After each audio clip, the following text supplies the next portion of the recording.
Okay, so here's an update after our power outage. The power came back uh, on a Friday evening.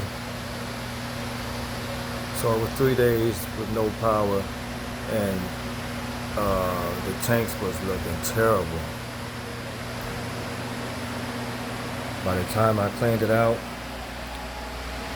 I had to first go on these filters and clean those out. I had to cut the power off, unplug the cord first, the power first, before the power cut back on. And I cleaned out those filters and the media. One looks good, man. And I would say it took one day before it started really getting clear, because it was a mess. I could tell there was no oxygen in there, and those filters, the media smelled like, it was just disgusting. I can't even explain the smell. It was terrible. But it's clean now. What you jumping for, crazy nut? It's real clean now.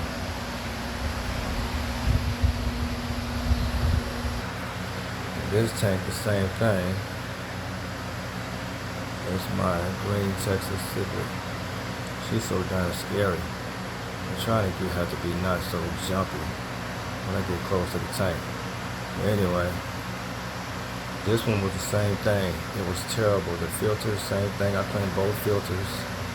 The media, I did a full cleaning. Had to scrub the walls because the walls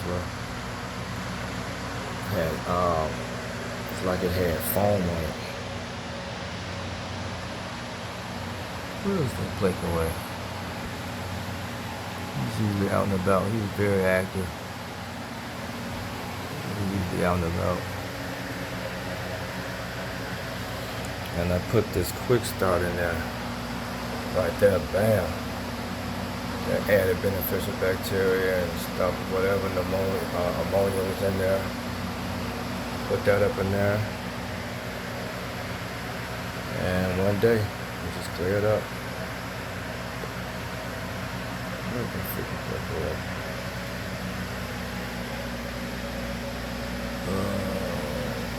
When I come back, I may come back and maybe out. This one here. Hey everybody, aren't you all so happy now? We have power. They were all starting to come to the top of the air, so I knew the oxygen was getting short. I could have did some water changes, but it's not fun doing water changes in the dark.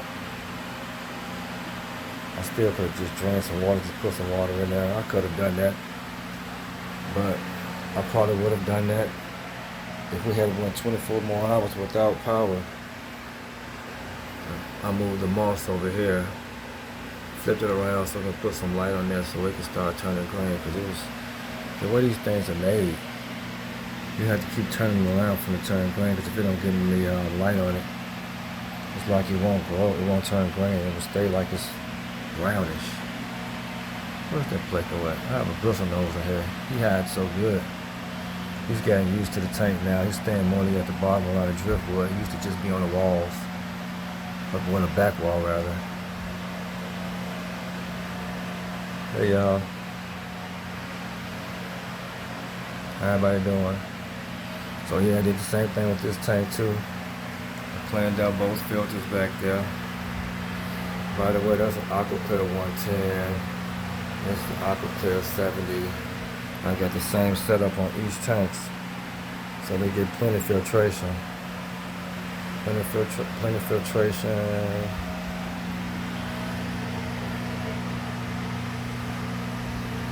And plenty of oxygen.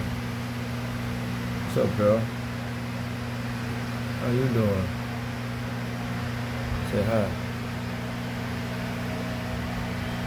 And this one, the bristle nose, he's getting used to it. I can't see him down nowhere in there. He hides so good, man. But he comes out when he feel like it.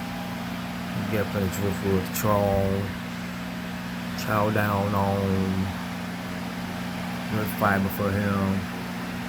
There's a convict sickle female. The first fish I ever had bred by a female convict. She was an egg turned into she hatched to a little small, looked like a mosquito.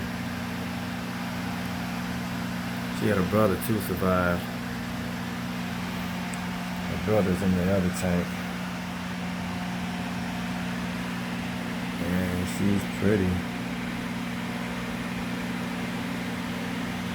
Yep. First time I ever had bred a fish from hatching from an egg. These convict sickles will breed like crazy. Put a female and a male together, it's over. Okay, y'all. That's it. We got power. Everybody all good. We survived. We made it. Peace.